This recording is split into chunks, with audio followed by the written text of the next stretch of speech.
Good evening and welcome to the Exiles Memorial Center's monthly lecture of the I Remember series. The series brings together the memories of refugees or their descendants that came through Portugal and Cascais during the 1930s and the 1940s while fleeing Nazi persecution. Tonight, we speak in English with Mary Seeman, who will be joining us from Toronto, Canada. My name is Inês Fialho Brandão, and I am the coordinator of the Exiles Memorial Center. We are a small museum. We are located in Cascais.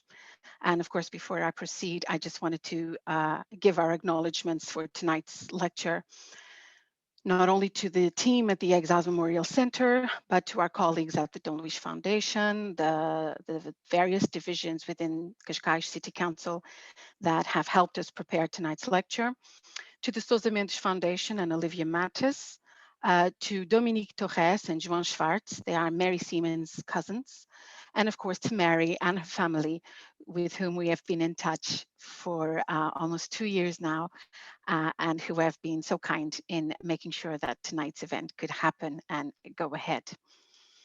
As I was saying, we are a small museum.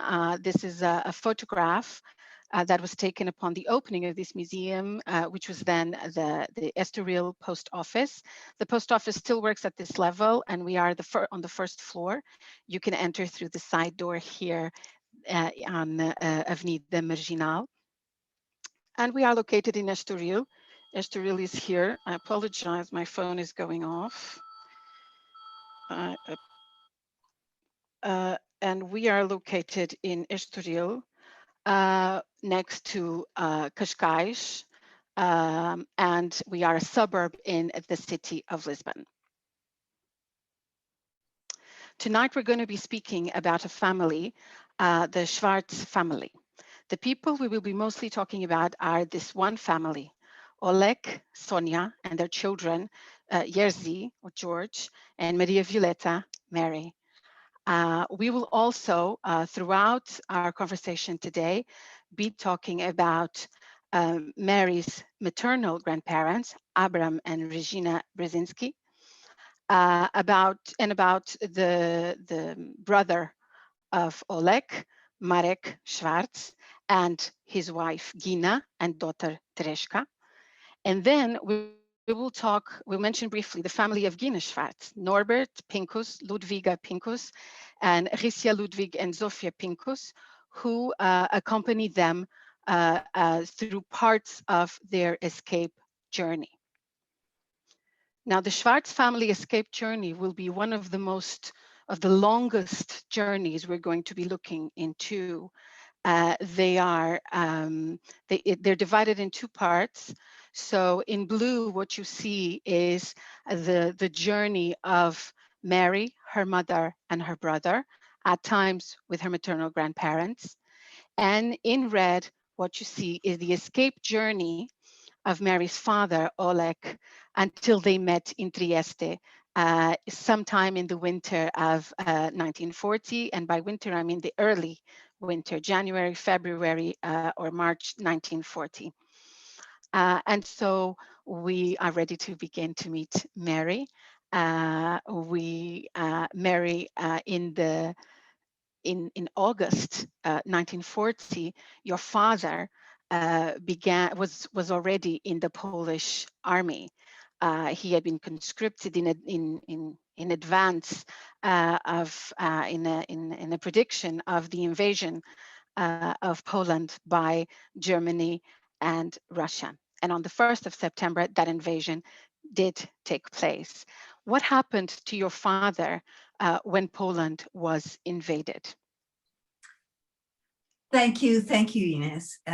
Good afternoon to everybody in Toronto and good evening to everybody in Portugal. This is my father, Oleg. We called him Oleg or Oleg. His name was Alexander. He was he ran away to join the military when he was 16, I think, in the First World War.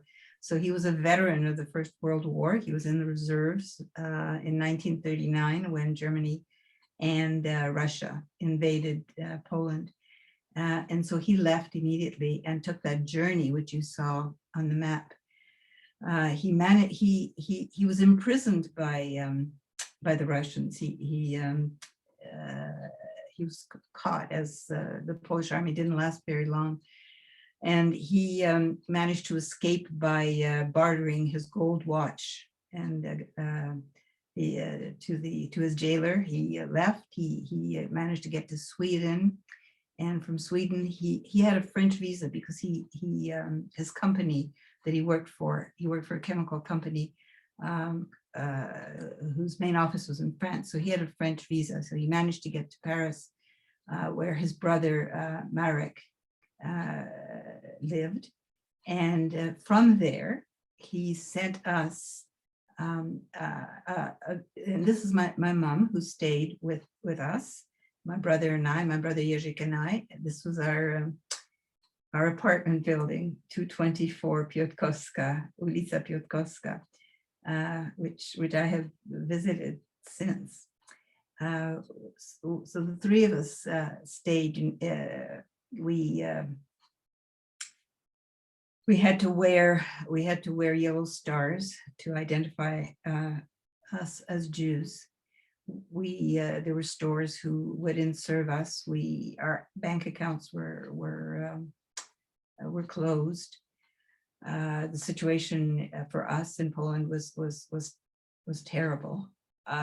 In fact, but in a few months, if we had not left, in a few months we would have been locked up in the Lodz ghetto, which was one of the first ghettos, I think, in Poland.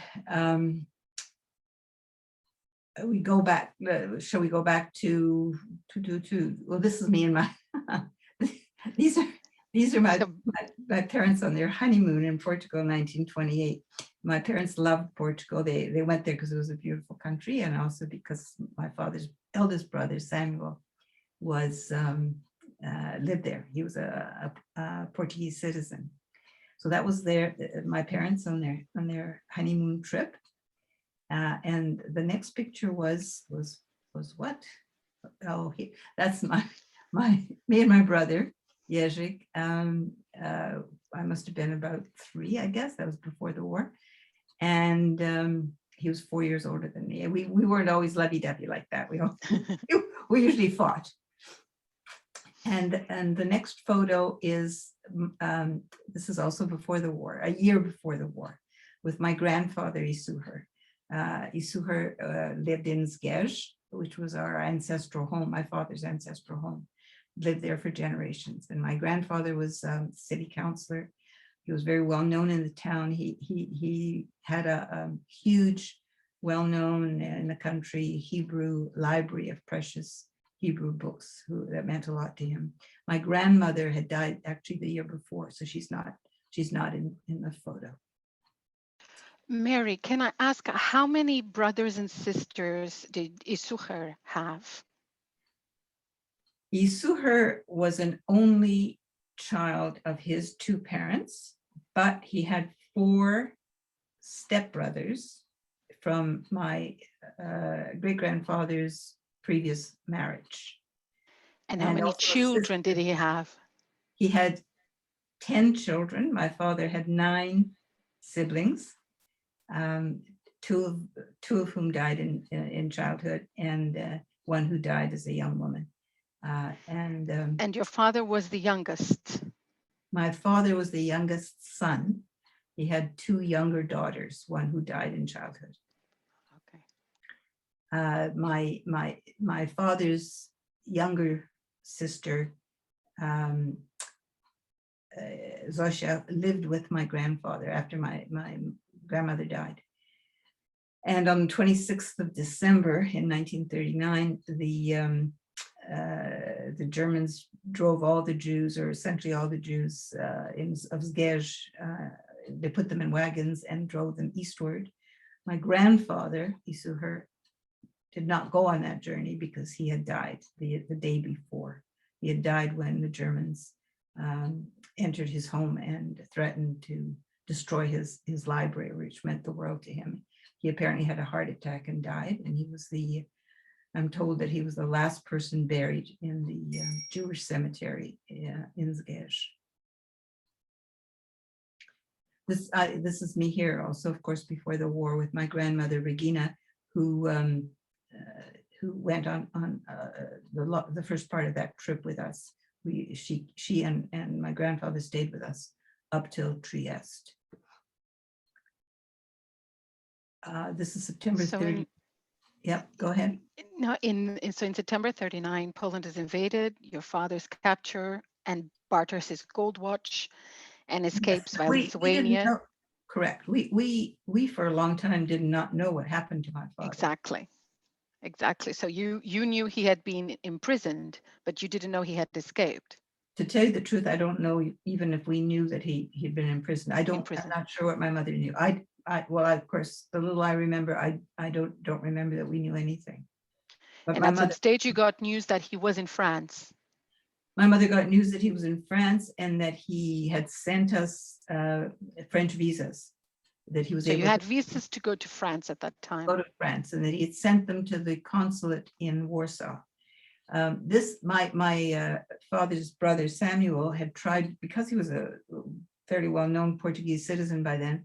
He had written a letter to Salazar, the dictator, and asked if he could facilitate our family's transport to Portugal, whether we could get to Portugal somehow. And as you see by the letters, the answer was no. So for those of you who aren't familiar with Samuel Szwarc was a Polish national who came to live in Portugal. He was a mining engineer, and he came to live in Portugal right by the First World War. He settled here, and during his work as a mining engineer, he came across some communities that he identified as Jewish communities who had gone into hiding during the Inquisition, and he called them crypto-Jewish communities. That's how they're known today. Another name that has been used for them is the word Mechanush, but that is a more controversial word today. Samuel Szwarc was the eldest brother of the group, of the 10 siblings.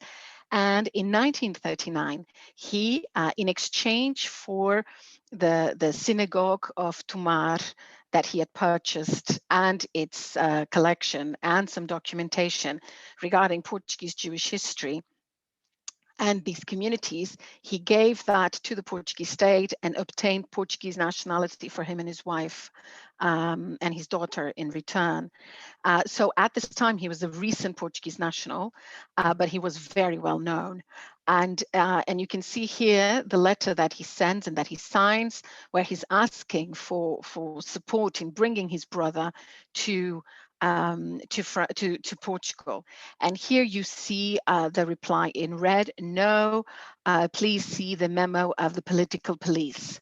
And so the opportunity to rescue first you and your siblings from your brother and your mother from Lodz, and reunite with your father, and then that the three of you could come into Portugal. The first opportunity was missed in a way. Was denied. Yeah. And so in January 1940, before we moved to your departure, you had you told me you had a Nazi official that was billeted in your house. That's right.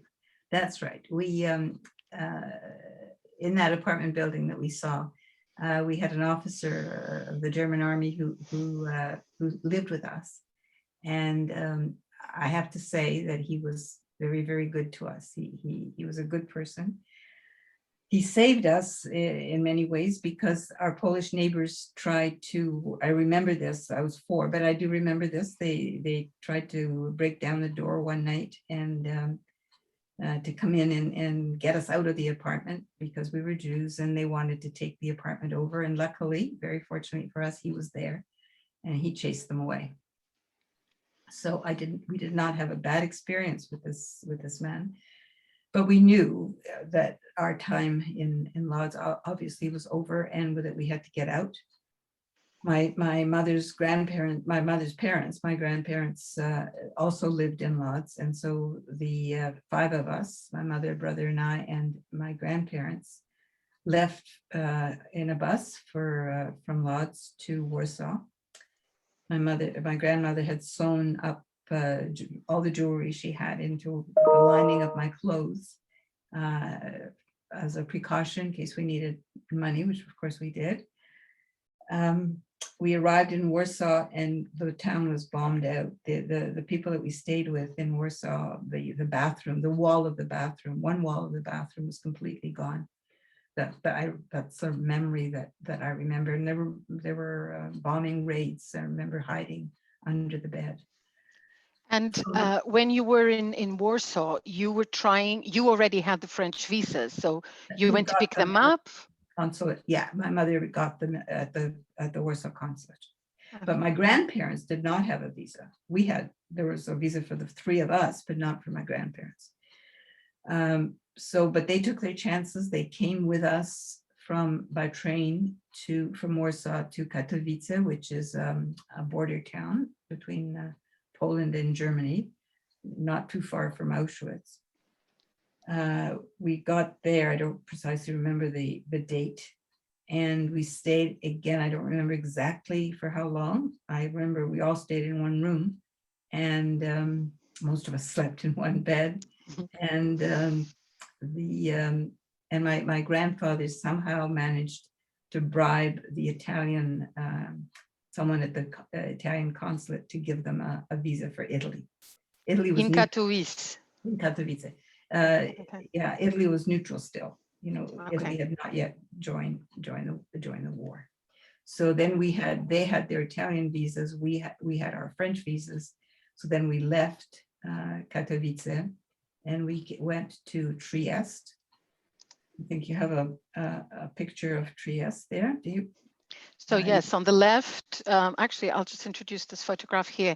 This is the train station after bombing, and from checking dates, you might actually have used the train station after it was in this condition. You might have actually boarded the train while the train station was in this condition. So when you left from Warsaw to Katowice. January 1940, yeah. And then this on the left is the Katowice train station. And on the right, this is a train arriving into Trieste. And it gives you an idea of what your parents and what your mother and your grandparents would have seen from the window on arrival to Trieste, which of course was also a harbor of international shipping routes. That's right. I wouldn't have seen much because I had lice in my hair and I was busy scratching the whole time, is what I remember. There was an episode with a doll that you told me about. Was this in the Katowice train station, or was it in Warsaw? That was in the Warsaw train station. That was before we boarded that train to Katowice. And I think I also told you about the crowds and the crowds falling on me, and my grandfather rescuing me and putting me through the window into the train. The crowds, of course, trying to get into that train.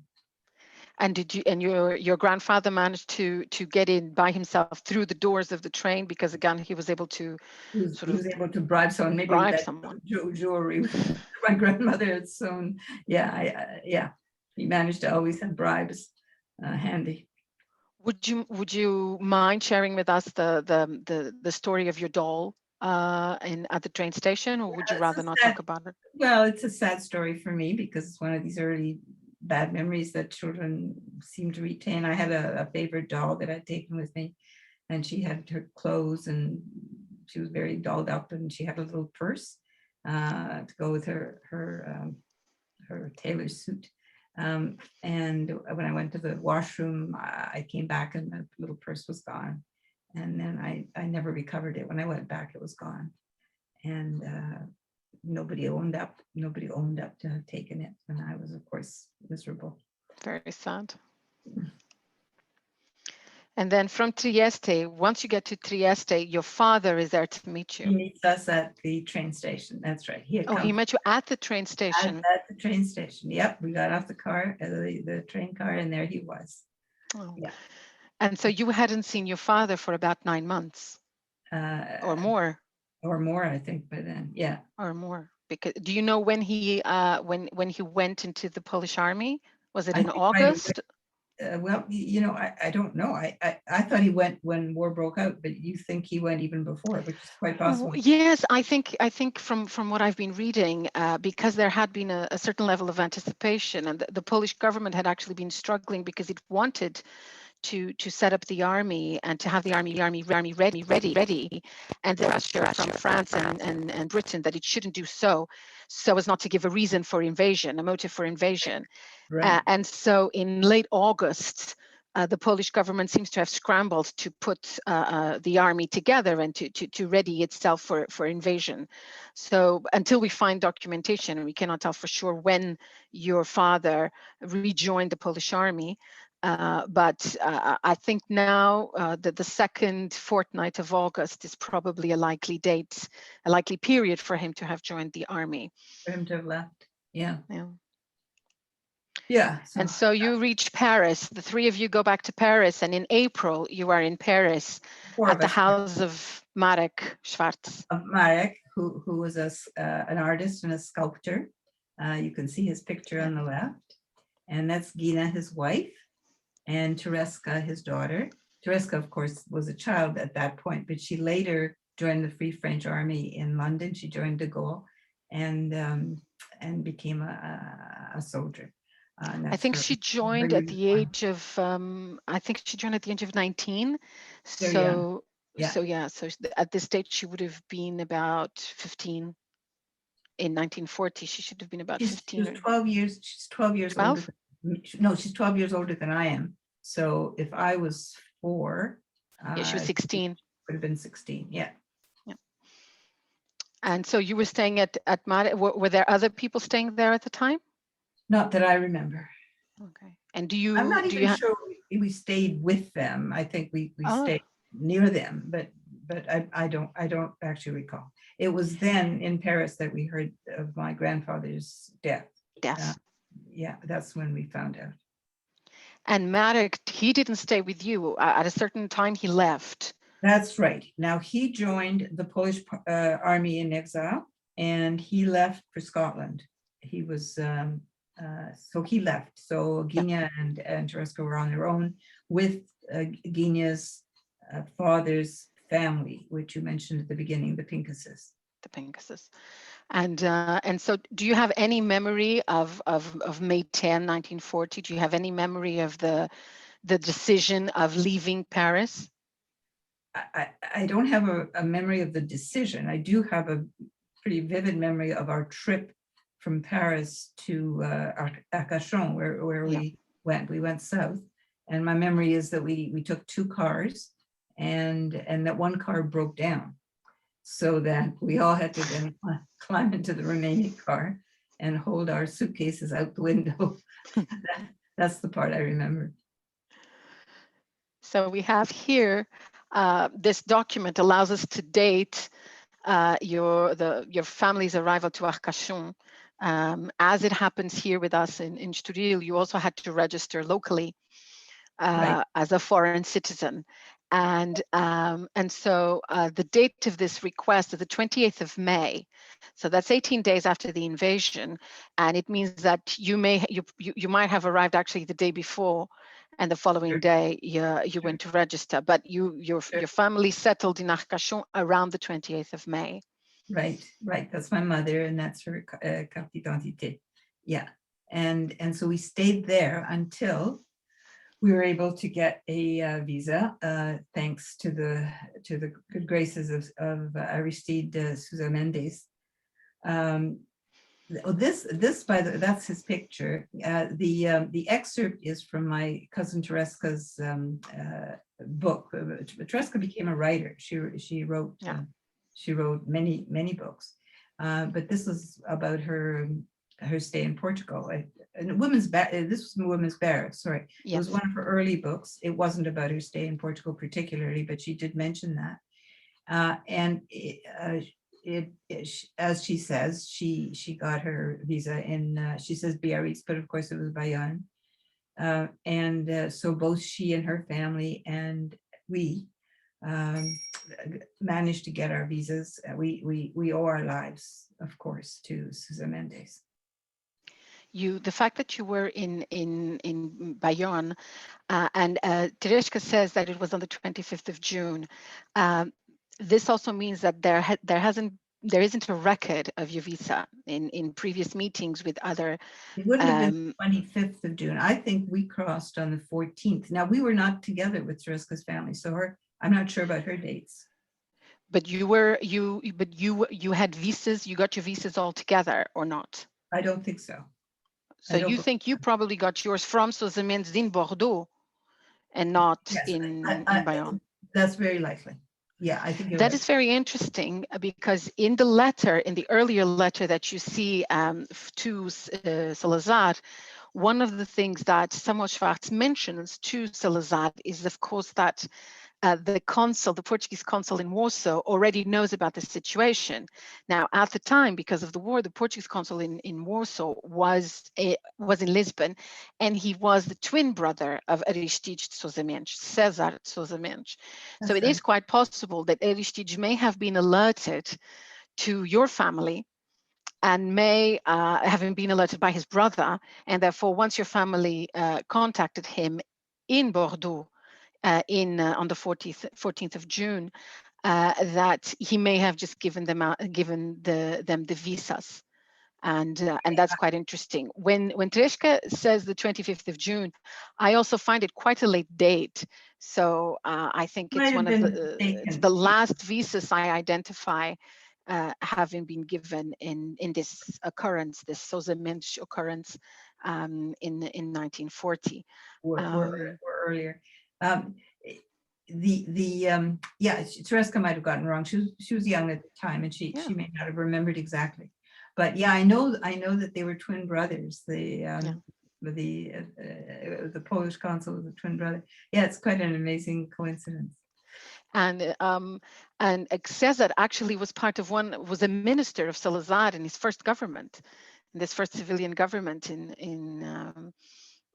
during the new state. So it's actually it's an interesting occurrence that these two brothers ended up with such different destinies. Now, I have a question. So when you traveled to Portugal, you traveled separately from Arcachon onwards. You traveled separately from Gina and Tereshka and her parents, or did you all travel together to Portugal?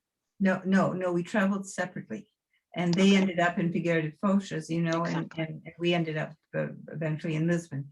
And I don't even think we saw each other. I mean, we may have, but I have no memory of it, that we actually even saw each other once we got to Portugal. And so between France and Portugal, between Bayonne and Lisbon, did you travel by car or by train? I do not remember a train. I believe it was a car. Okay. And then you have this Portuguese passport photo. This photo was taken to leave Portugal. That's correct. Okay. That's correct. You stayed in Portugal for.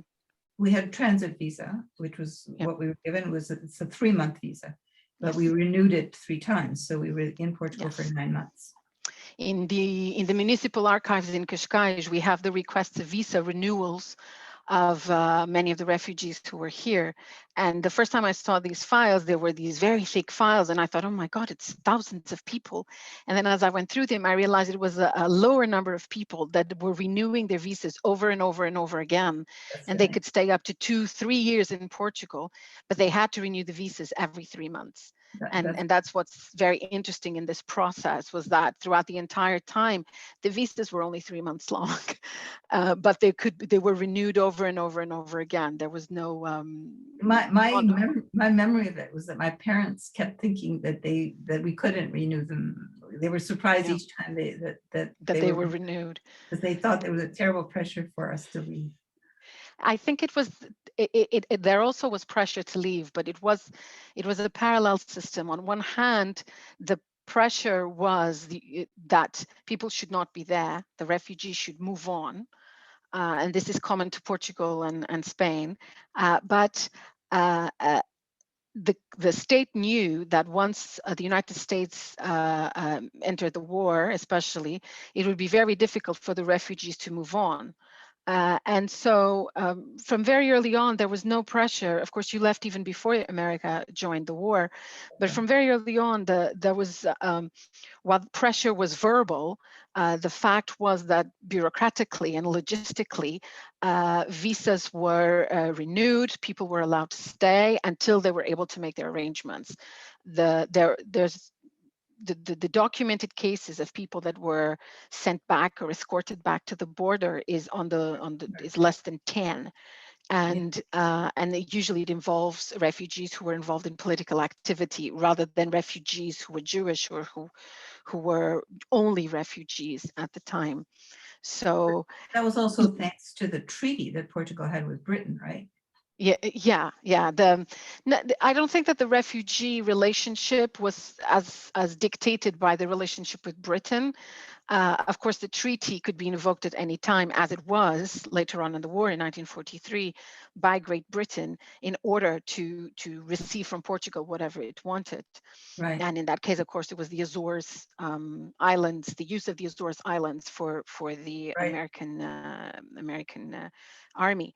But there was certainly an understanding and pressure and understanding that the refugees should not be sent back.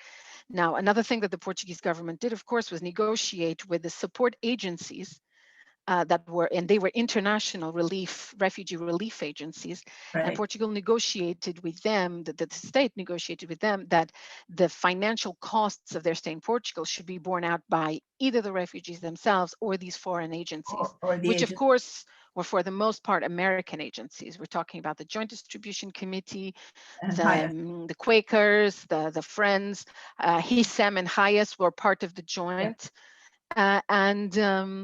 and so, of course, the refugees were not a financial burden on the state. And I always say this, but I really think that there's an opportunity for an in-depth study on the positive economic impact of the presence of refugees during the Second World War in specific communities such as Caldas da Rainha and Ericeira, because these agencies were known to actually make gifts to local Portuguese charities that were helping the Portuguese poor, so as not to reinforce the difference between wealthy refugees and the poor locals, and not to create a negative feeling towards the refugees. These American agencies were giving money and funding food relief programs and literacy programs for the Portuguese poor in those same communities, especially in the areas of Ericeira and Caldas da Rainha. So that's another aspect to how refugees were allowed to stay in Portugal because the state wasn't paying for them. Yes, and of course, the Lisbon, before people accuse me of missing out a part, all of this support was, of course, mediated by the Lisbon Jewish community, the Comacis, who was the Portuguese intermediary in the negotiations between the Portuguese government and these agencies. So it was the Portuguese Jewish community played a big role, of course, in refugee relief at the time. They were quite close to the school where you went to when you were here. I'm going to move on to the next slide. Before we talk about the schools, of course, these are the documents that began my research and my trying to find you. These are the 2 lodging bulletins of your parents that stayed in Cascais, in Casa Londres. And it was through these bulletins that we began looking for you and hoping that we would be able to locate you, which we did in a very circuitous route. We were able to finally locate you. Amazing story of how you found me. Really amazing. And so these documents were kept in the municipal archives for decades. They were first identified towards the end of the 1990s. And recently, we've been looking at them again in order to identify, let's call them the normal families, the anonymous families. And thanks to the work of the Sousa Mendes Foundation, which had identified Sousa Mendes refugees beforehand, we were able to do this cross-reference and actually find these lodging bulletins. And Right. so these documents always tell us important information. For example, the fact that you're Polish, both your father and your mother, you're Polish, you were born in Lodz, born in Skirch, the dates. Your father presented himself as a doctor, medico, as a medical doctor. That was a mistake because he was doctor, but he was a PhD doctor. But My theory is actually that that your uncle Samuel actually mediated this registration process. filled this out, yeah. And I think that it was your uncle who said, nobody needs to know what you do. If you're a chemist engineer, it might be a problem. Just say you're a doctor. Because, and the reason why we say that, of course, is because the signatures are done in the same hand. Yeah, And they don't match. And you call me the attention to that. They're not by your parents. No. And that's very unusual. And what I think is that these bulletins were either filled out by an employee at the hotel or were filled out by your uncle. Yeah. As he took him to Casa Londres. One of the things we often look at is when the passports were issued. And it's interesting that in case of both your parents, first they were issued at the same time in 1938. So they were quite in advance in comparison to when the war started. And so sometimes you have passports that are issued while people are fleeing. So they're issued in France. Other times you find passports that are issued the month before the war starts. So you can see that there's really this sense of urgency of we need to leave. And in the case of your parents, they already had their passport for about a year before the invasion. I hadn't noticed that. That's very interesting. This is something that I always look at because often these little things can indicate the stories. They don't prove it, but they indicate the story. Another thing we often look at is if the passport is issued in a different city than the city of the country of birth and the city of residence. That's also very interesting because it may indicate that a person has been a refugee for a long time. So sometimes you will find a German national that lives in Paris and is now coming to Portugal. And then you assume that they actually fled from Germany in the 1930s to Paris and then fled Paris to Portugal. So they're a long-time refugee. They've been fleeing since 1933. Now this, you are very lucky because you stayed at Pensão Londres. This is an ad from 1935 from a local newspaper. And it's the paper is in Portuguese, but the ads are in English. And so you see here that Pensão Londres at the time had hot and cold running water in all the rooms, central heating. It was under the careful supervision of the proprietor and ex-maître d'hôtel at the Savoy in London. And I have no idea how to say this because this is in Ndaya and I don't know Basque. But the interesting thing, of course, is that the Pensão Londres is today known as Casa Londres. It still exists. And this is their breakfast room today. And you can see that the archway is still there and the long bow window, as are the side windows. So this has allowed us to really identify and to say, no, it is the same establishment and it's still in operation.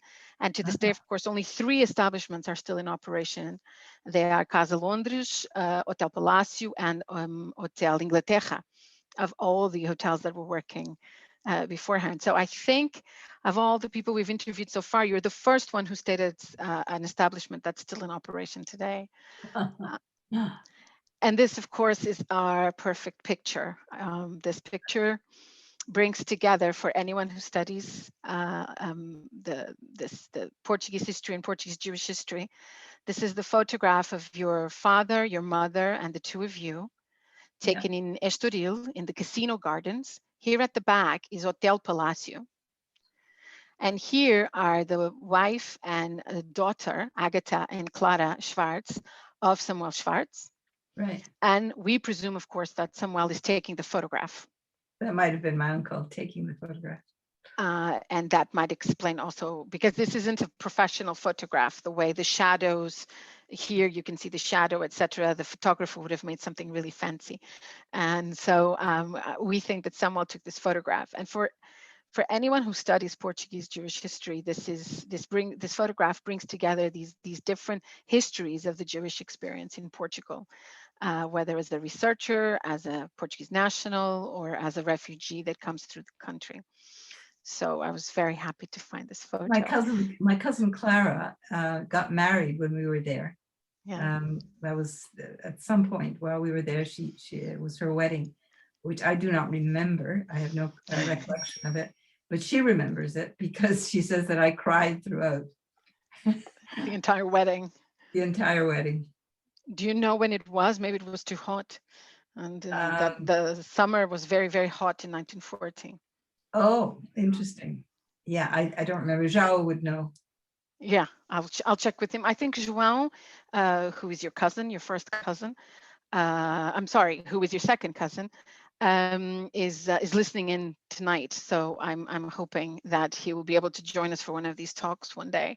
So your brother became boarded at St. Julian's School. So when we came back from Estoril, because we came back from Estoril at the end of the summer. Yes. And then my brother and I went to school. He went to St. Julian's School in Carcavelos, which is, I think, not far, right? Not at all. It's within the Cascais municipality, so it's quite nearby. And it was a British school, English school. So he learned English, which was a boon to us, because when we finally came to North America, he was the only one of us who could speak English. So that was good. I went to a French school, an all-girls French school, which is this one here that you have, Collège Féminin Français. I do have some memories of that school. I wasn't very happy there. I wasn't happy being away from my parents. It was a school where many ages were in the same class. And so I remember my desk mate, we were two to a desk, and my desk mate was much older than I was. And the other thing I remember is the little pinafores that we had to wear, and we were given little slates on which we had to do our arithmetic work. Those are my memories of my school. Well, the Collège Féminin Français is an interesting establishment because we think that it was open to actually face the flux of children that were coming in the late 30s. The Collège Féminin Français at Rua do Salitre opened in 1939. And we think that it was open because there was an increase in refugees that were settling in Portugal for a while and staying in Portugal for a while. And then it closed down after the war. There was the French school that was working beforehand, that had been working in Palácio Branquin, nearby in Bairro Alto. And of course, that school became the Lycée Français Charles Lepierre that today exists in Amoreiras in Lisbon. The Collège Féminin Français was quite short-lived. And it was, of course, in Rua do Salitre, which is a very steep street. And the number 62 to 64, of course, is where the headquarters of the Orient Foundation were until quite recently. And they're now, I think, have a home. It was very steep street. That part I remember. Yeah, it's actually quite close. Rua do Salitre is in the back of the Lisbon synagogue and of the structures of refugee support that existed at the time. So it makes sense that they would have opened a school there as well. There were French was the first spoken language by most refugees, the first foreign spoken language by most refugees as they were coming in from Belgium and from France and from countries where French was the first spoken language. Right. And then on the 18th of April, 1940, your Lisbon life ends and you move on. And you. Yeah, we were lucky. We were lucky because Canada put out a call for 40 engineers, not necessarily chemical, from Poland. And my father qualified for that. So we were able to get into Canada, which we hadn't been able to go to the US, where my father originally wanted to go. That's the manifest of the boat. As you saw, it was a very small boat. Yes, it's the Guinée. The Guinée was chartered by many times by refugee aid agencies to carry refugees across the Atlantic or to Palestine, and so it was transformed to carry as many people as possible, but it was not a major cruise ship.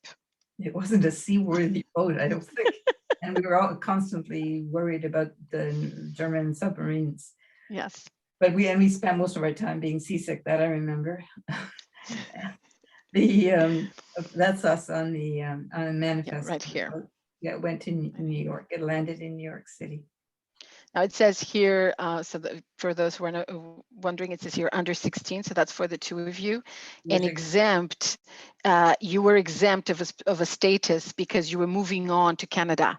Right. I see. So that's what that means, is that because you were moving on, you weren't expected to stay. You didn't need a specific status. The U.S. visas. Yes. Yeah. And so you probably had transit visas because you were moving on. And these documents for us are always the wealth of information. Often this is where we first find the children, for example, when we're researching families. Yeah. Because the lodging bulletins never tell us if people were coming with children. Wow. So we often have to look in the manifest of passengers, and that's where we find the children. And suddenly a family, a couple, or a single person that was here can become a family of 7 if they're traveling with 5 children, for example. Sure, and so they're very valuable documents for us here at the Exiles Memorial Center. And then you build your life in Canada. And that's right, in Montreal. I grew up in Montreal. And when I was 17, I visited my Uncle Marek in Paris. And that's the drawing that he made of me. I was approximately 17 at that time. He actually died that year, 1956. 1956. And then I went to medical school where I met my husband, who's on the left. My husband unfortunately died a few months ago in January. But we both graduated at the same time. That's us, Mr. and Mrs. Medical Team. It was in Montreal newspaper. And later on, he became a researcher in pharmacology, and I became a psychiatrist. And we both actually received an Order of Canada, he for his outstanding work in basic science, and me for my contributions to women's mental health. So that's me with my medal when I got the award. And before we move on, you focused on women's mental health. Is that in any way connected to your life, your early life, moving from one place to the other? Is that why you developed an interest in women's mental health? I think so, Inês. You know, it's hard always to know what motivates us. I was interested in psychiatry quite young. What really sealed the deal for me was when I went to medical school and I found that I was very clumsy, so that I couldn't do anything. You couldn't operate. That's exactly right. So psychiatry seemed to be no plastic surgery for you. That's right. Well, the reason why I ask is because I was reading your list of publications, and one of the publications interested me a lot. Of course, it's the one on mothers and mothering with a mental illness, and I thought that was such a specific area of interest, and especially I mean, right now people talk about mental health, and it's become very common, but the book I was looking at, I think, was published in the 1990s, and I was very curious as to how you would have developed that particular interest, so early, given that we only talk about it today, really, and which is why I asked the question. And here we have some family photos. Right. Your parents are here. My parents, that's the back of their home in Montreal on Madison Avenue, with their two of their grandsons, my brother's son, Glenn, and my son, Bob, on either side. I don't remember the year of that, although you can kind of figure out by the boys' ages. But below that is Mark, my eldest son, and me visiting 224 Piotrkowska when we went there approximately 15 years ago, I think. Did you go just once, or did you go a number of times? Phil and I, my husband, went to Poland once before, where we went to Lodz also, and also actually took some pictures. And then we also went to the Lodz cemetery, Jewish cemetery where I had a sister who died before I was born, and we visited her grave. We were able to find it. And so this was our second visit for me. And then here is your big family. You This had is a big family. We're almost all there. Two of my two eldest grandsons are missing, Aaron and Jeffrey. okay. I think they were at university at that point because they're older. And the little ones, of course, back then, all the little ones are now in high school. So time has passed, and the little girl in blue, Kira, is in September coming to Toronto to go to university. Wow.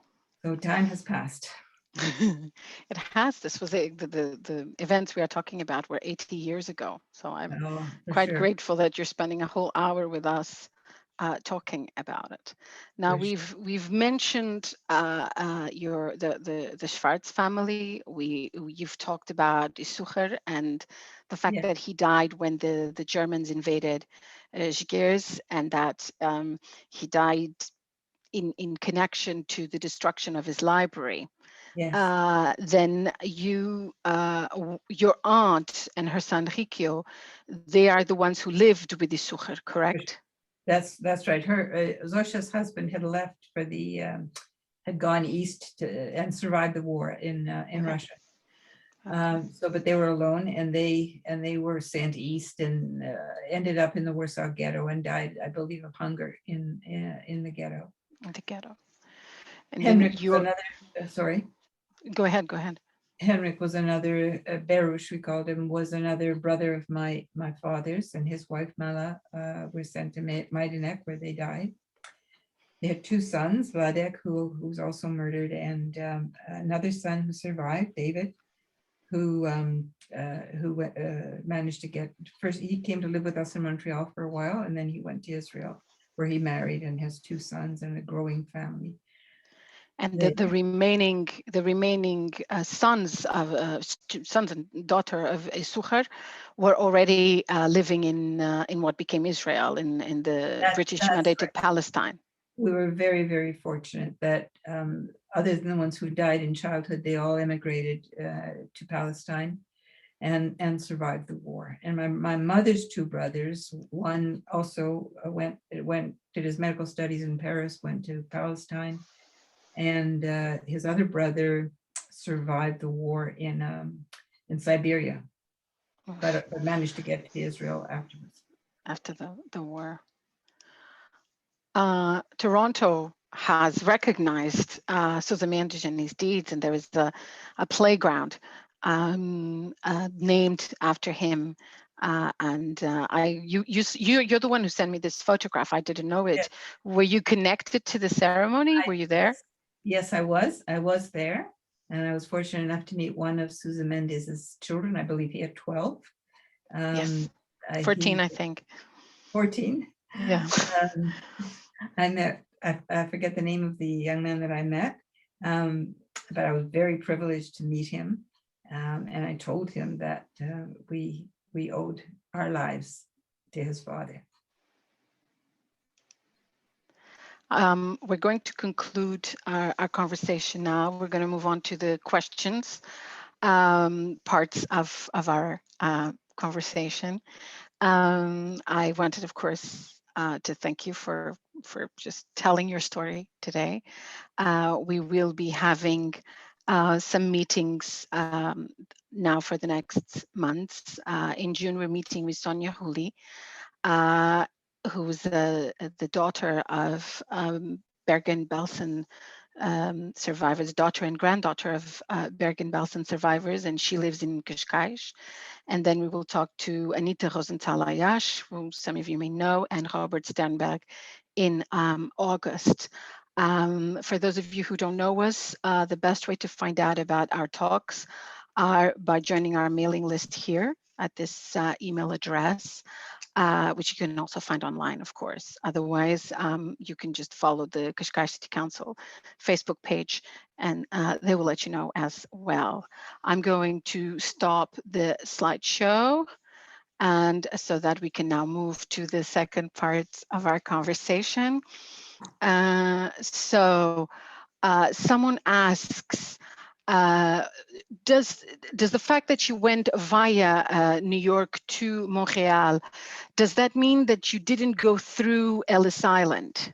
We did go through Ellis Island. Yeah, I think that We're the listed on the Ellis Island passenger record. records. Yes. Yeah.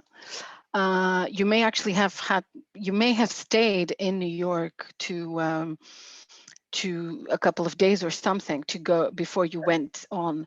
Did you go? Do you remember if you went by land to Canada or if you went by boat? That I do not remember. Okay. I do not remember that part. Okay. Then we have another question. Sorry? Probably by train, I would guess. Yes, it's just because it was a group. They were traveling together because of the program of the chemical engineers. Right. It's very likely that they travel together. So I think anyone who's researching the activities of the Polish government in exile will probably have information on that particular program. So someone's asking, while in the Collège Féminin, where were you living, Estoril or Lisbon? Were you driving every day to Lisbon? That's quite a journey.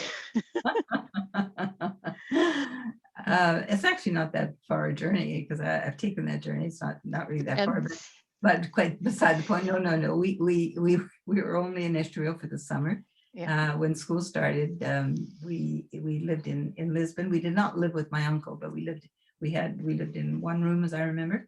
And George, of course, was in boarding school, and I was with my parents, living in Lisbon.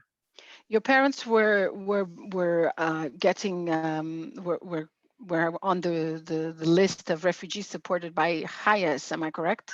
I believe so, because that name is very familiar to me. We talked a lot. It seemed to me that joint and HIAS were words that I heard a lot at home. Okay. Because we weren't allowed to work, right? Of course not. Did not have work permits. Then and now, refugees do not have work permits. Right. Now, a question about Isucher's library. How was Isucher's library destroyed? Is there any information about this destruction? Well, that's a very interesting story. I've often wondered about it because it was a huge library. What I heard from people in Szeged is that the Germans made a bonfire and burned all the books. I do wonder if that's altogether true, because we do know that there's art, valuable art, for instance, and valuable books were collected and sent to Berlin. And my grandfather's books were very valuable. Now, whether they would have recognized that is another matter, since they're in Hebrew. So they may have thought they were junk. So I don't know. Okay. There was apparently a fire. So some of the books at least were destroyed. Yeah. I think I was in conversations with Joan, and Joan, by the way, is here saying, "Great to see you, Velucia. It is amazing how much you resemble Sonia." I always thought I looked like my father. And Joan, I was talking to Joan because we were my main research has to do with the Nazi looted art, and he was looking at libraries that were looted, and it's a field of study that isn't as developed as the one on art, because it's tracing books is much more difficult. And there is stamp. We have the stamp. Yeah, and he did lend books to Samuel, some of his books, and Samuel has those books. I don't think there were many, but the ones he does have, I think he gave to the Portuguese library. They are. I think they are in the Faculdade Nova library. Right. The faculty that has the whole of Samuel Schwarz's library holdings. As you know, when he died, he gave this library to the state. It stayed boxed up for God knows how long, yes, and then he had a large library as well. Right. And then the Faculdade de Ciências Sociais e Humanas in the Nova University in Lisbon sort of took over that library. But no, the interesting part, of course, is that Isucher's books may pop up now in the international market. Yeah, and because the Ex Libris is such a recognizable part, it will make it easier to sort of to identify them and actually figure out if they were by studying their provenance, actually figuring out if they were part of the library that was supposedly destroyed or not. Yes. Because even if it's just I as have a made spoil of war. I have made some overtures to German librarians, German booksellers, that type of people, and they have. Yeah. I tried to trace it. As far as I know, they have not been successful. No. Another question. Oh, no. Okay. So we have another question about the school. So George was in Carcavelos in St. Julian's, and that was a boarding school. So he Right. was staying there and sleeping there.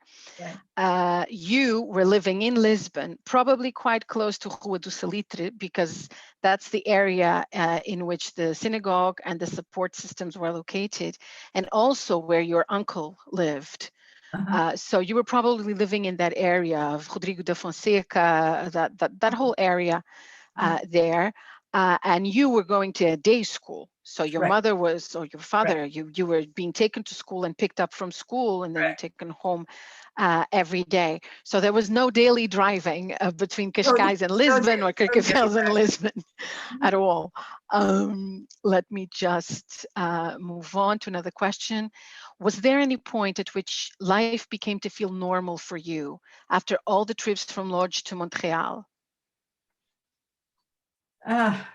You know, I was so young that it's hard to remember. But I think by the time we came to Montreal, yeah, you know, I'm sure it wasn't quite normal yet in Lisbon, but although there were some joyful moments there, but I think life became normal in Montreal. Montreal. Once you had a home, I presume. Yeah. Once we were all together and we had a home. Yeah. Now, Aaron Seeman asks, can you say more about the mood throughout this experience? Were your parents fearful? What role did each of your parents and your grandparents play? Well, that's a big question. I mean, my father, we owe so much to my father because of his thinking ahead. And you just told me that he had actually got the passport a year ahead, which I didn't know. His skill at getting himself out of prison. I mean, that's quite amazing that he managed to do that. It's amazing that he found relatives in Sweden that harbored him for a while, that he managed to get to France, that he managed to get us the visa. I don't think any of that was easy. I think that was all very, very difficult. And also I think he masterminded our getting out of France and into Portugal. So, I mean, I think he was thinking all the time and planning ahead all the time. I also have to say that we would not have gotten out without my grandfather, without my maternal grandfather. My mother would not have been able to do it alone. And my grandfather was a very interesting man. He was manic depressive, so he had his high moments and his low moments. Luckily for us, he was in his high moments during this period. So, you know, he felt invincible, and he did. I mean, he put us all through the window, all of us through the window of that car that nobody else could get into. And then he managed himself to get in, managed to bribe the Italian consulate. I think his way of doing that was to go every day and put money in the box for Italian orphans. That was his method. Technique. That was his technique. So, I mean, these two men, of course, we could not have, we were kids, and my mother, I don't think, could have done it alone. I am grateful to the German officer who also helped. There were good men, obviously, in the German army. What was the mood? I think we were scared. I think the mood would have been fright. That's certainly what I remember. Did Samuel, I think I remember reading that you said that Samuel went to pick you up at the border when you arrived. I believe so. I believe so. Yeah, I don't have a clear memory of him, but I believe that's what I was told. Yes. Okay, so we presume that you came in through Vilar Formoso, so through the northern border, and not through the Madrid line border, but you may actually have come in through Madrid until we find we were stopped at the Spanish border. We had a few moments of concern because my father was asked to go in, and then we didn't hear from him for a while. I don't know what they were doing there, but he finally came out. Okay. At the Spanish-Portuguese border or at the French-Spanish? I think it was the Spanish-Portuguese, but I could be wrong. So Joan says that Clara got married on the 14th February 1940. So either you were at her first anniversary party, or because in 14th February 1940 you were not in Portugal yet, and so maybe she got married in 41. That's interesting, because I don't remember the wedding, but she told me. That you'd cried at her wedding. I cried throughout the wedding. That's what she told me. So Joan, are you sure it's 1940 and not at 1941? Might have been 41. Might have been 41. And question about your boat, the experience on the ship Guinea. In the boat Guinea, did you make any friends? I did not make any friends. My recollection of the boat was either that we were seasick, or that I somehow was taken to the kitchen where I saw oysters being boiled, and that left lobsters being boiled. That left an impression on me. And then the only other memory I have of that ship is sitting on the stairs and reciting Polish poetry. Apparently, my mother thought that was a good thing to do. Keep you entertained. That's right. When did this is another question about feeling safe, which I think you've already answered. It's mostly in Montreal. Do you remember what the mood was like in Paris and in Arcachon in general? I have no memory of Arcachon. Yeah. I remember getting there with those two cars, but I don't remember being there. In Paris, again, I was still concerned about the lice in my hair, so which was still there. And I think my Aunt Gina took a special comb or special chemical and got my lice out. That's what I remember about Paris. The special comb is in everybody's memory, I think. Right. Yes. So Annabelle asks, in the photos, your family looks quite well put together. Do you remember feeling frightened and persecuted as you traveled, or did your parents try to frame it as a holiday and maintain some normal habits, like going to school, for example, as you did? I don't think my parents were the kind of people who would pretend it was a holiday. I think they wore their hearts on their sleeves. So I think if they were frightened, they would let us know. That's my impression of them. No, I don't think we ever thought it was a holiday. Did they do any special efforts to keep your spirits up in addition to the Polish poetry? Polish poetry, yeah, they had friends. I remember that our room in Lisbon where we lived, people came and went. I do remember a lot of visitors. There was a group of refugees that I guess my parents, some of whom my parents knew. So, and of course there was my uncle, and I do remember visiting their home.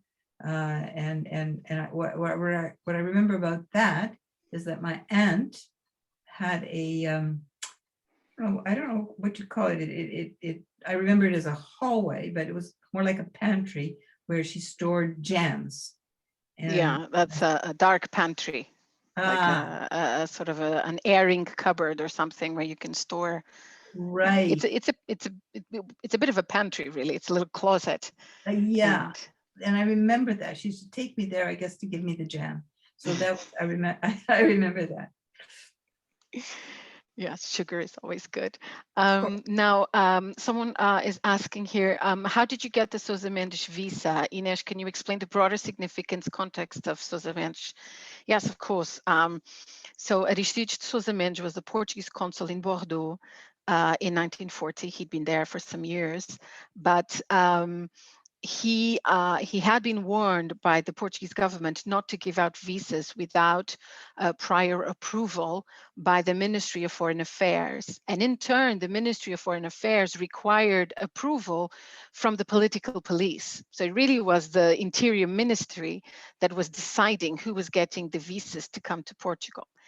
And since 1939, since the beginning of the war, those visas were transit visas only.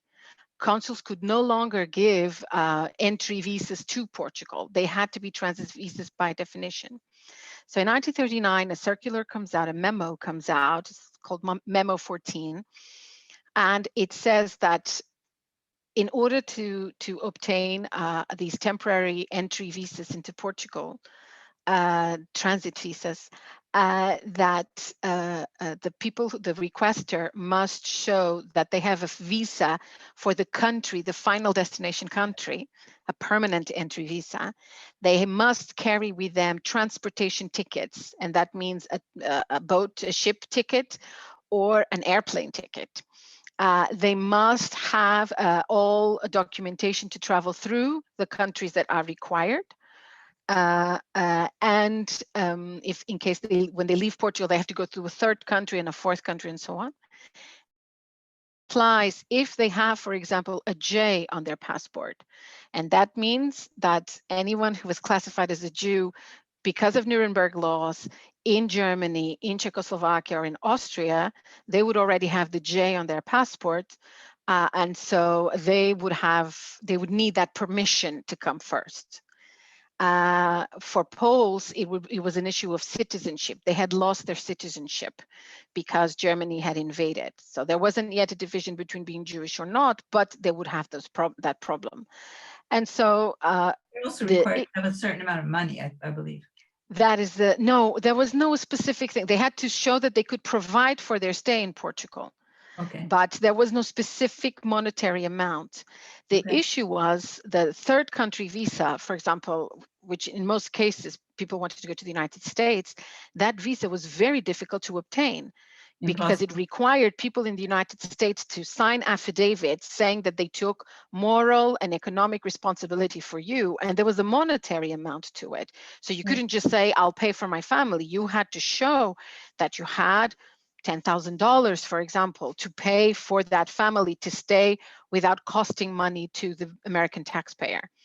And so the real impact of Circular 14, of this Memo 14, occurs after the 10th of May 1940, because that's when France is invaded. And all these refugees that had initially fled to France, like your family, were now fleeing again and together with the French refugees and the Belgian refugees and the Dutch refugees. And so suddenly all of these people, these thousands of people, are amassed at the border, and they can't get out because those visas aren't being given to them. They're not being allowed to leave. And so what Aristides does is that he disobeys. Initially, he sends the telegrams asking for permission, and the telegrams either come back with negative replies, and it's very sad because you see these telegrams and it says negative, and then you have 20 surnames. And so he stops asking for permission. He just starts handing out visas. We don't know when in June exactly. We know it's mid-June, but we don't know, is it the 14th, is it the 17th? We all have our ideas of when exactly, when's the day that when he said, from now on, no more authorizations. I will give a visa to whoever asks for it. And then, do with it what you can to escape this country. And he's known first, he was in the embassy. He set up a system. He only had to sign in the end. His son and his nephew were dealing with the bureaucracy of it so that he could maximize his time. And then after that, there's a moment where he leaves Bordeaux and goes to the border and goes to Bayonne. And he's seen in Bayonne signing visas. And then he's finally caught and forbidden to keep doing what he's doing. And he's sent back to Portugal and he's punished. And he is suspended. He doesn't, he's not allowed a promotion. He never has another job posting. And he is forbidden to practice law, which would be an alternative source of income. So he eventually died in poverty.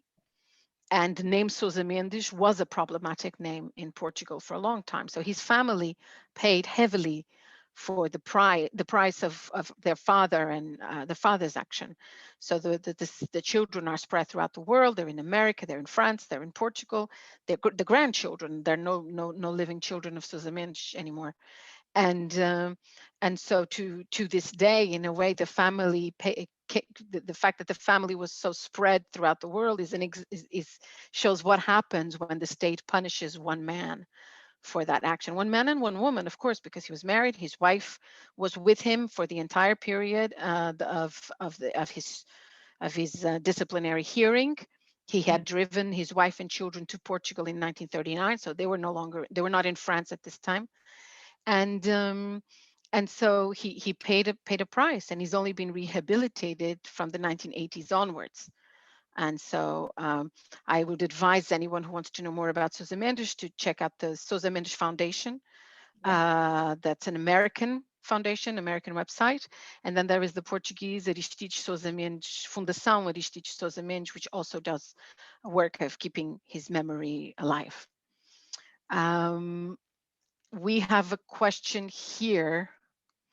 Of course, if you have more questions about Sousa Mendes, feel free. So João.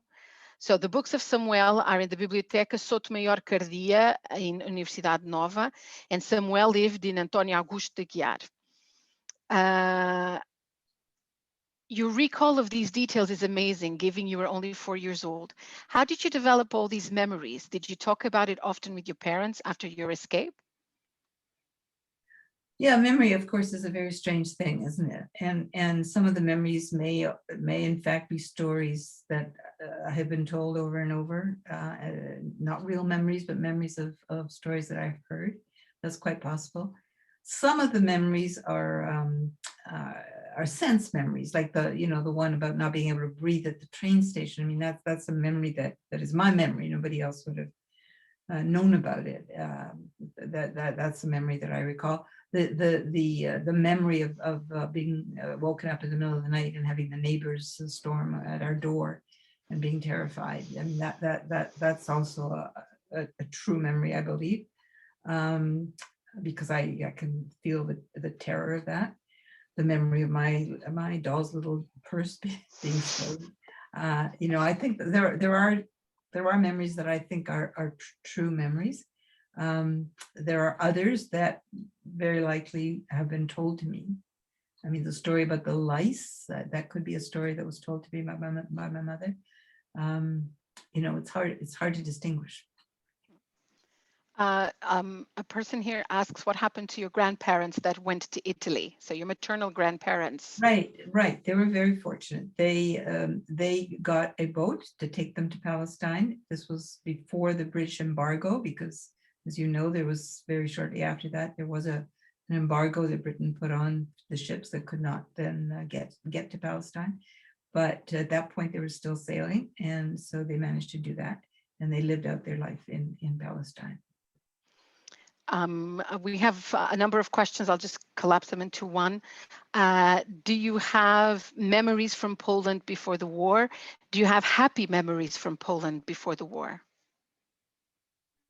I do have some memories of Poland from before the war. I don't know that they were happy memories. Maybe I'm just not a kid to have happy memories.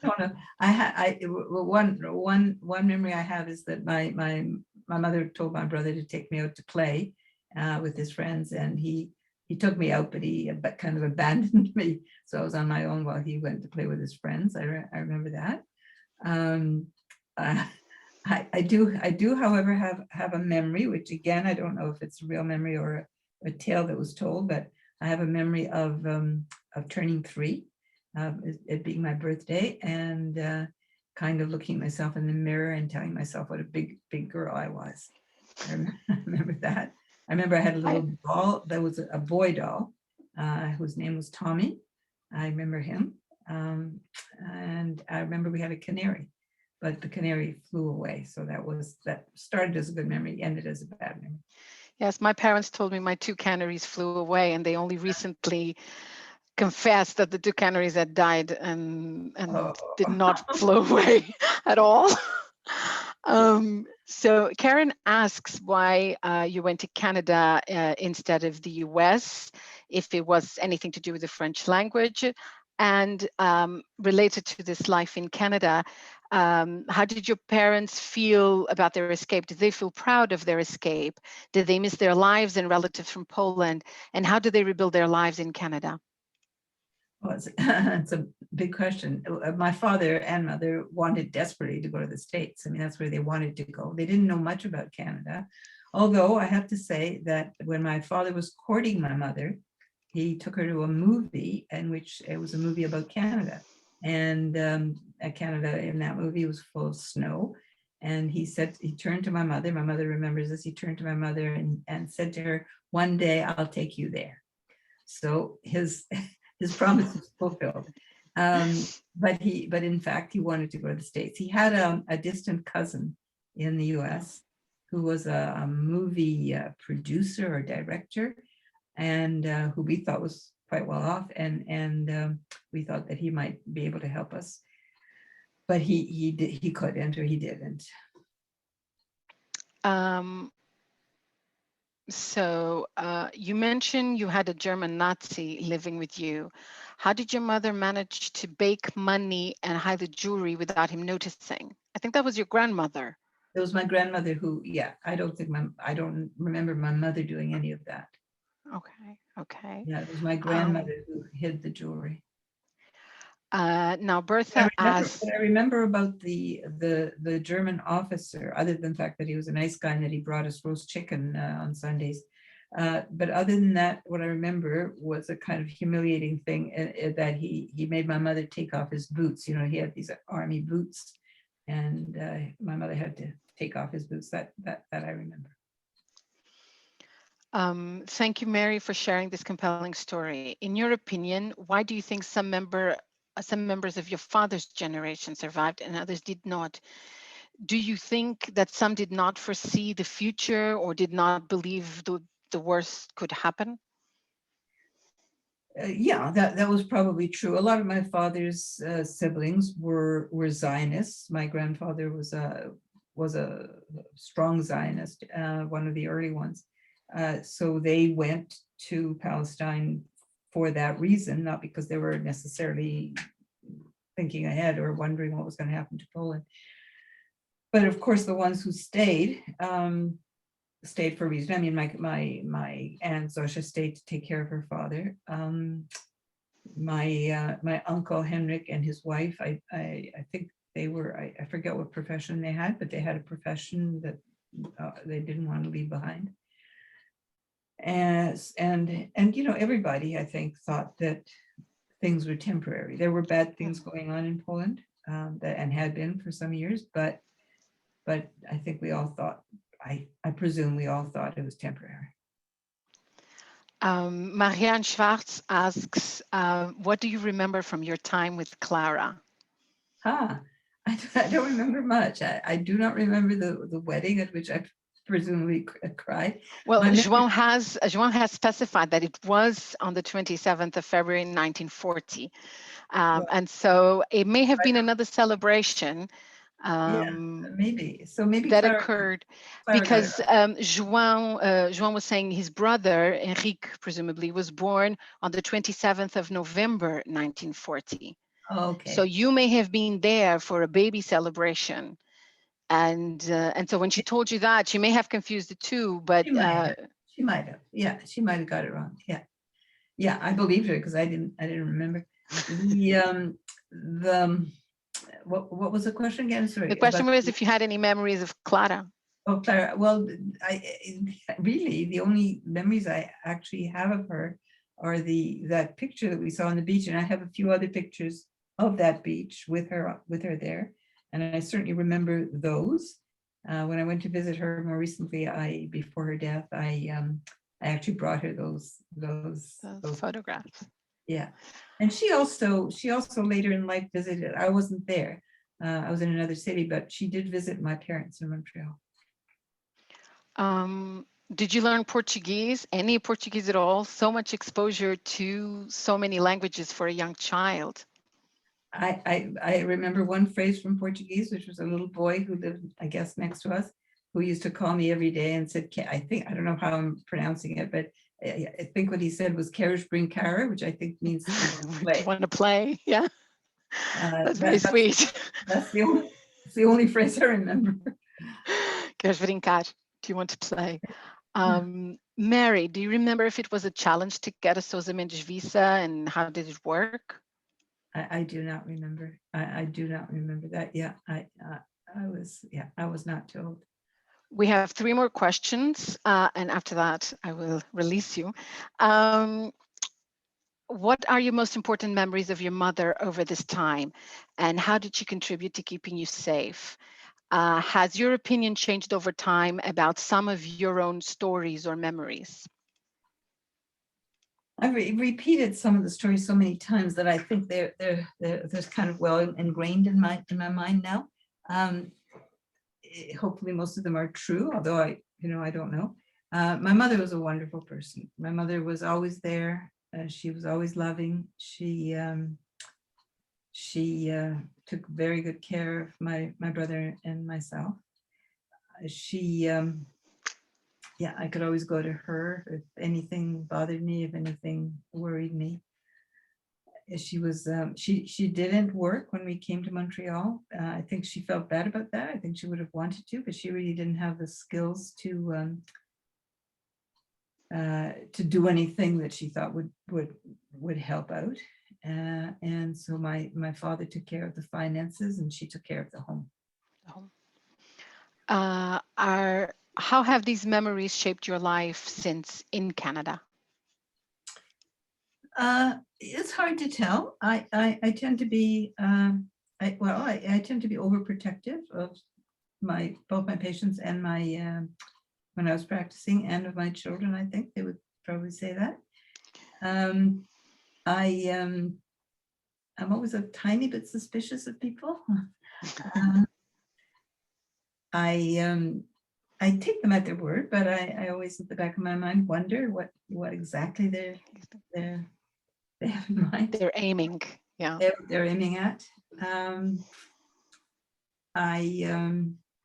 I do have a what I would call a phobia to when I hear someone speaking German. It wakes up, I guess, a lot of things for me. But I do have a lot of German friends who are wonderful friends, and so in specific cases, of course, I get over that. And then just recently I've developed this real interest, real appreciation of the Haydn movement that was the German anthem.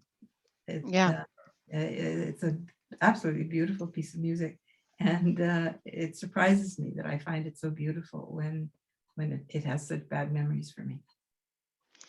Before we move on to the last question, which is a very important question, and I don't want to forget it, in the chat section, we have a number of people thanking us. Thank you, Vilusha. So happy to hear you speak and tell your story. I will always remember how much I loved your parents. Then in Portuguese, this conversation is so interesting. I so enjoyed hearing the testimony of this dear lady who, in spite of past suffering, has an incredible sweetness. Thank you for such precious information. And then Mary, Karen Davis says, Mary, amazing to hear your story and wonderful that you have all these documents. Maria Violetta Littman says, is this being recorded? Yes, you do not have to buy a copy. We will put it online. It will be on YouTube, and Mary will have the recording to share with her friends and family, of course. We have friends of Mary and Phil. My daughter was not able to join. It's fine. It's fine. You'll be able to see it. Annabelle Wilscourt says, amazing to hear your story, Mary. And thank you to the foundation for also adding photos and documents. Fascinating presentation. Thank you. Dores do Carmo is the daughter of my parents' best friends. Oh. Annabelle. Dores do Carmo is a teacher in the school in the catchment area of where Sousa Mendes was born and lived. And so they do a lot of work on the memory of Aristides de Sousa Mendes with high school students. They are a UNICEF school. Congratulations and thank you to both of you to another enriching conversation and for this work of memory and tribute to Sousa Mendes. Stephen Moffich says, those who are interested should know that Mary has a chapter about her family in the book we edited on anti-Semitism and psychiatry for Springer International. And she's even more famous than was let on. I know, but I can only go with what I'm given. Thank you, Steve. So if the person who's speaking is very modest, I can't really build on that. Michel Chasson-Swart says, it's important to know the story of where our children have come from. So grateful to be able to listen in today. Much love to you, Mary. Michelle's my niece. Danuta Ramirez says, thank you for sharing these remarkable memories. Obrigada. Filipa, amazing story. Thank you for sharing. Howard Mount, Mary, I'm so glad to have the privilege of hearing this beautifully documented story of your early years, your extended family, and the intercessions of good people. What a whirlwind of life upturned, and what a fortuitous gift to Canada and the many lives you have enriched that you ended your journey here. Olivia Mattis says, one living daughter of Sousa Mendes in France, Marie-Rose Faure, bien sûr, I completely forgot, my apologies. Mary, I am so glad that Howard Mount, this keeps moving around. So Howard, we've already read. Elena Baltazar. Howard has already heard some of these stories. Howard should not have been surprised by any of them. Well, I think it's the event. It's this online thing. Once again, thank you, Inês, for sharing these moments. Mary, I would love to read more about your work. If you want, send me an email at the Exiles Memorial Center and I'll send you a publications list. And Ana Cristina Chaves says, so glad to hear you from Brazil. So we have people coming in from Brazil. Actually, we have people coming in from many, many countries today. This is Anna from Brazil? Ana Cristina Chaves yes, from Brazil. Yes. And we have people coming in from Denmark, from Britain, from France. And thank you so much. It was important to me to listen to these experiences. I learned a great lot. Bless you. And now we are moving to the last and most important question of all, which is, who is your favorite grandson and why is it Jeff? Why? And of course, Jeff is asking this question. Of course. Of course. I'm very grateful. I'm very grateful to Jeff because he put up my Wikipedia page and he made sure to put all the grandchildren's names on it. And I think he put them alphabetically. He did not put his name first. Well, Jeff, that was very, very brave of you. I know that must have been very difficult. As a favorite grandchild, I know how you feel. But we must keep quiet and let our other cousins and brothers shine. But we know the truth, of course. So we're getting to the end of our meeting, of this conversation. And of course, Mary, we spoke some time ago and we speak today again. I'm very, very, very happy that I'm able to make that we were able to make this happen. That technology has allowed us to do this and to record this. And I hope only good things for you, for your family, and Jeff, and that we can stay in touch, of course. Thank you, Inês. Thank you for organizing all this. Thank you for finding me. Thank you. And thank you, everyone. Have a good night. I hope to see those of you who want to join us in June. Remember to go to our mailing list if you want to know more. And to those of you who are in Lisbon, go to bed. For those of you who are in back west, sorry, go have a nice dinner. It's dinner time now. Goodbye, everyone. Have a good night. Inês. Goodbye, everyone. Goodbye, Inês. Thank you for listening. Thank you.